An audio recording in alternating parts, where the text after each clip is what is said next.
현장 기술자 일당 얼만지 궁금하지? 내가 아는 대로만 말해줄게. 타일 기술자는 하루 일당 10만원 정도야. 중기공 데모도는 10만원 정도야. 전기 기술자는 도배 기술자는 설비 기술자는 욕실 제품을 설치하는 욕실 세팅은 받아.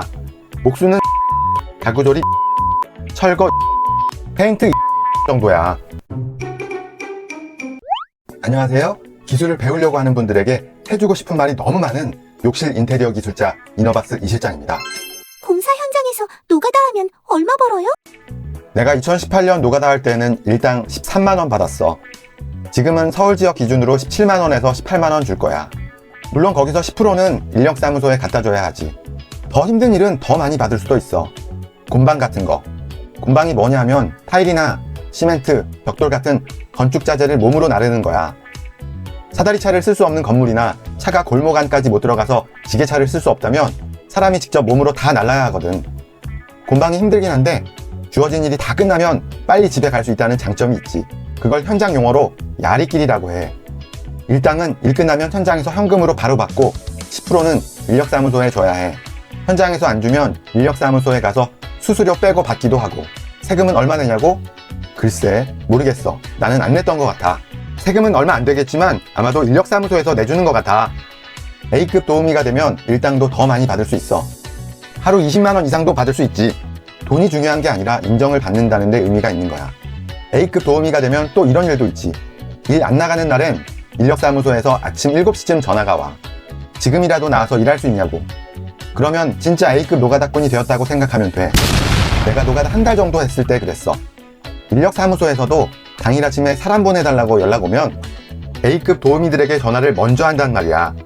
인력사무소에서도 파견 보낸 인력들이 성실한지 일은 잘하는지 파악해놓거든. 게으름 피우거나 일을 대충 하거나 매너가 없는 사람은 극히 드물겠지만 그런 사람은 기술자가 될 수도 없고 되어서도 안 돼. 그리고 현장에서 비슷한 일을 해도 일하는 센스가 길러지지 않거나 노가다를 오래 해도 한 사람 몫을 제대로 못 해내면 앞으로 인력사무소를 통한 일은 못한다고 할 수 있지. 독립한 현장 기술자가 되면 얼마나 벌어요? 현장 기술자 일당 얼만지 궁금하지? 내가 아는 대로만 말해줄게. 기술자 일당은 비슷하게 형성된 금액들은 있지만 딱 정해진 가격은 없어. 실제로 기술자들이 받는 시공비는 받는 사람과 주는 사람이 협의해서 정해지는 거야. 기술자가 요청자에게 먼저 얼마를 달라고 제시하면서 협상은 시작해. 그리고 시공비는 전문기술, 지역, 기술자 개개인별로 금액은 다 틀려. 내가 아는 대로만 말해줄게. 타일 기술자는 하루 일당 40만원 정도야. 중기공은 20만원, 데모도는 15만원 정도야. 데모도가 뭐냐 하면 타일 기술을 배우는 시다발이라고 생각하면 돼. 내가 아닌 시다발이가 그 시다발이야. 전기 기술자는 25만원에서 30만원, 도배 기술자는 25만원, 설비 기술자는 35만원에서 45만원, 욕실 제품을 설치하는 욕실 세팅은 40에서 45만원 받아. 목수는 30만원, 가구 조립 25만원, 철거 25만원, 페인트 25만원 정도야. 건당으로 받는 기술자도 많아. 장판 기술자는 20만원, 인테리어 필름 15에서 20만원, 샤워부스 20만원, 돔천장은 대략 15만원, 매지 이모는 15만원. 매지는 타일 기술자가 작업한 후 줄눈 넣는 작업이야. 나이 많은 중국 교포 아주머니들이 많아. 배관 통수는 30에서 50만원 받는데 배관 통수는 하수관이 막히면 고급 장비로 뚫어주고 배관 청소해주는 분들이야. 이런 분들은 하루에 몇 건을 할 수 있어. 누수 전문가는 30에서 100만원. 누수 전문가는 누수를 못 찾으면 빵원이야. 고급 장비로 누수 원인을 파악하고 더 이상 누수되지 않도록 바닥이나 벽을 파서 배관을 수리해줘. 이런 전문가는 경험이 중요하지. 내가 기술자 일당을 가지고 기술 분야별 서열을 만들려고 하는 건 절대 아니야. 그리고 내가 현장에서 주어드린 내용이기 때문에 맞는지 어떤지는 나도 확실하지는 않아. 참고만 해줘. 혹시라도 이 글을 보고 마음이 불편해진 기술자가 있다면 미리 용서를 구할게. 기술자 일당은 수도권인지 지방인지, 작업시간은 얼마나 걸리는지, 어떤 장비를 썼는지, 몇 명이서 일하는지, 일이 얼마나 고되고 힘든지에 따라 달라. 시간이 지나면 물가 인상보다 기술자 인건비가 더 많이 오를 것이라고 생각돼. 기술자는 앞으로 많이 부족해질 테니까. 이런 것들을 어떻게 알았냐고? 내가 특별히 조사한 건 아니야. 현장 일 하면서 다른 기술자들 만나 이야기하다 보면 알게 돼. 서로 물어보기도 하고 나도 이런 게 궁금하거든. 또 집주인 만나면 집을 얼마에 매수했는지도 물어봐. 한강 보이는 아파트는 아주 비싸더라고. 최소 25억 이상이야. 나도 그런 고급 주택에서 살고 싶은데 이번 생은 어려울 것 같아. 기술자로 일한다고 돈을 많이 버는 것은 아니야. 아니, 사람마다 다르지. 월 200만 원도 못 버는 기술자도 있고 월 1000만 원, 1500만 원 이상 버는 기술자도 있어. 기술자들의 월 수입은 기술적 능력뿐만 아니라 거래처의 숫자, 홍보를 어떻게 하느냐에 따라 달라. 동네에서 소개만으로 하는지 아니면 인스타그램이나 인터넷 카페, 블로그를 통해 홍보하는지에 따라 다르지. 하지만 무엇보다 중요한 건 일하려는 의지야. 의지만 있다면 일을 많이 할 방법을 찾게 되고 하게 되지. 인간관계도 중요해. 우선 사람이 되어야 해. 내가 말하는 것은 생물학적 인간이 아니라 다른 사람들과도 잘 지낼 만큼의 인격 수업이 필요해. 인격 수업은 좋은 책과 좋은 유튜브를 보며 상대방 입장을 생각하고 자기를 돌아보는 시간을 가져봐. 멋진 사람이 될 거야. 현장에서 노가다 할 때에는 어떤 마음가짐으로 해야 할까요? 현장에서 가장 중요한 것, 안전이야. 다치면 절대 안 돼. 누구를 다치게 해도 안 되고, 현장은 우리가 생활하는 곳과 틀려. 조심하지 않으면 다칠 수 있어. 항상 주변을 잘 보고 다녀야 해. 다른 사람들이 방해되지 않게 잘 피해 다녀야 하고, 전동 공구를 다뤄본 적이 없다면 잘 배워서 해야 하고, 그것도 부담스럽다면 못하겠다고 솔직하게 말해. 안 다치는 게 가장 중요한 거니까. 현장에서의 마음가짐은 나를 불러준 사람에게 도움이 되어야 한다고 생각하길 바래. 현장은 학원이 아니야. 사람이 필요해서 불러준 곳이고 내가 현장에 도움이 될 수 있어야 해. 내가 어떻게 하면 도움이 될지 생각해야 한단 말이야. 끝날 시간만 생각하고 그 시간만 버티면 된다는 생각은 버려. 같이 일하는 사람들 그게 안 보일 줄 알지? 다 보여. 그리고 누가 뭘 시킬 때까지 멀뚱히 있지 좀 마. 할 게 없으면 현장에서 쓰레기들 마대에 담고 박스는 박스끼리 모아놓고 빗자루 들고 청소라도 해. 정 할 게 없으면 사장님한테 물어봐. 제가 뭘 하면 좋을까요? 라고. 그러면 좋은 모습으로 비춰질 거야. 그렇다고 마음대로 장비나 재료를 옮기거나 하면 안 돼. 그건 꼭 물어보고 해야 돼. 미리 예측하고 행동하지는 마. 기술자 사장님이 하는 스타일이 있으니까.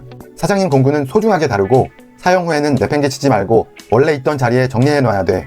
자신의 물건처럼 사장님 공구도 소중하게 다뤄줘. 그런 것에 민감한 기술자들 많아. 그리고 같이 일하다 보면 욕도 좀 먹을 수 있고 그럴 수 있어. 처음이니까 주눅 들지 마. 뭔가를 배우는 건 욕 좀 먹어가며 배울 수도 있는 거야. 아니, 욕 먹으며 배운 것은 잘 안 잊어먹어. 대부분 욕하는 사람 뒤끝 없어. 나중에 속으로는 미안해 한다니까. 실수해도 아무 말 안 하는 사람이 더 무서운 거야. 뒤끝 있거든. 열심히 성실하게 일하면 기술자 사장님이 연락처를 물어봐. 다음날부터는 인력사무소 들리지 말고 바로 현장으로 오라고 하지. 그러면 인력사무소에 수수료 안 줘도 돼. 이 현장 끝나면 다른 현장도 불려갈 거야. 공사 현장에서 노가다 할 때 주의할 점은 무엇인가요? 기술자 사장님 작업하고 있을 때는 아무리 궁금한 게 있어도 물어보지 말고 말 걸지 마. 실수하거나 다치거나 하면 큰일 나거든. 화낼지도 몰라. 궁금한 게 있으면 잠시 쉴 때나 담배 한 개 피울 때 물어봐. 그리고 자신이 말이 많다 생각되는 사람은 현장에서 자기 이야기 너무 하지 마. 별로 안 좋아. 말하다 보면 분명 실수하는 게 있을 테니까. 인사는 활기차게 하는 게 좋아. 항상 긍정적인 모습으로. 인사를 안 하거나 대충 하거나 싸가지 없게 하거나 하면 비호감이 되는 거지. 현장에서는 빠릿빠릿한 게 좋은데 절대 뛰지는 마. 뛰다가 넘어지면 크게 다칠 수 있어. 손동작은 빨리빨리 절도 있게 하면 일 잘하는 것처럼 보여. 남에게 보여지는 것도 중요해. 그리고 무거운 거 들 때에는 잠깐이라도 허리랑 어깨 돌리고 들어야 돼. 혼자 들기 어려운 것은 절대 혼자 하려고 하지 말고 주변에 도움을 청해서 같이 해야 돼. 혼자 하다 다치면 물론 산재 처리는 되겠지만 다 낫기 전까지는 일을 할 수도 없고 기술을 배울 수도 없잖아. 곤방할 때에도 남들 하나씩 들어 옮기면 하나만 들어. 힘 자랑한다고 2개, 3개씩 들지 말고. 같이 일하는 사람들이 보면 잘난 척 하는 거로 보여. 재수없어. 튀려고 하지 마. 핸드폰은 최대한 아껴. 꼭 필요한 전화만 잠시 통화하고 아무리 쉬는 시간이라 하더라도 게임, 쇼츠 영상 그런 건 보지 않는 게 좋아. 그런 모습은 별로 안 좋게 보이거든. 돈 주면서 도움이 불렀는데 그런 모습 보면 짜증나지. 항상 상대편의 입장에서 생각해. 노가다 현장이 야외라면 선크림 바르는 게 좋아. 안 바르면 피부 노화가 빨라져서 빨리 늙어 보인대. 나도 요즘엔 바르고 있어. 그런데 선크림 떡칠해서 허옇게 바르지는 마. 골프 라운딩 하는 거 아니야. 재수없게 보는 사람 꼭 있어. 요즘 선크림이 좋아서 바른 듯 안 바른 듯 발라도 충분해.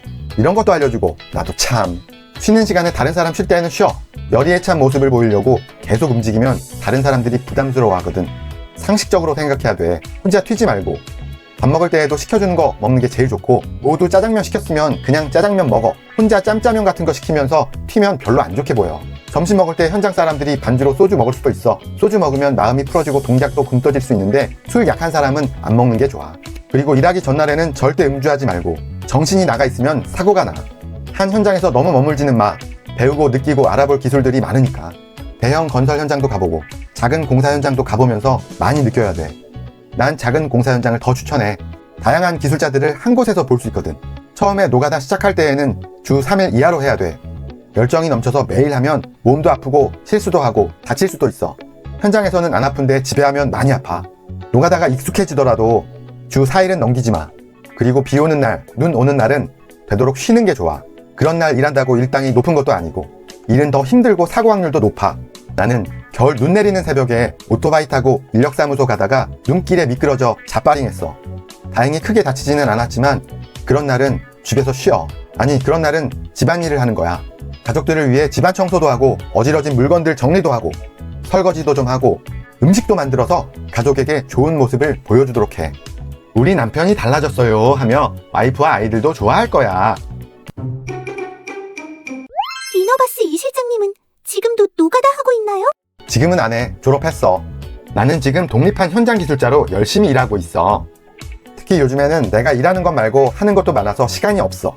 현장에 가서 일도 해야 하고 시공한 것들 블로그에 올려 홍보도 해야 하고 유튜브 작업도 해야 하고 읽어야 할 책들도 너무 많아.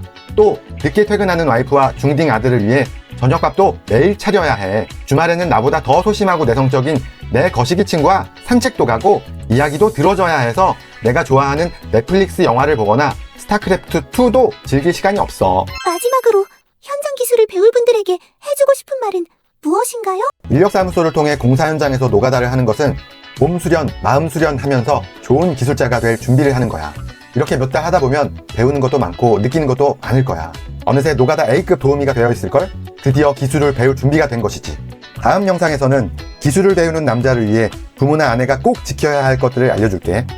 좋아요와 구독은 내성적이고 소심한 제가 영상을 만들 수 있도록 용기를 줍니다. 부탁드릴게요.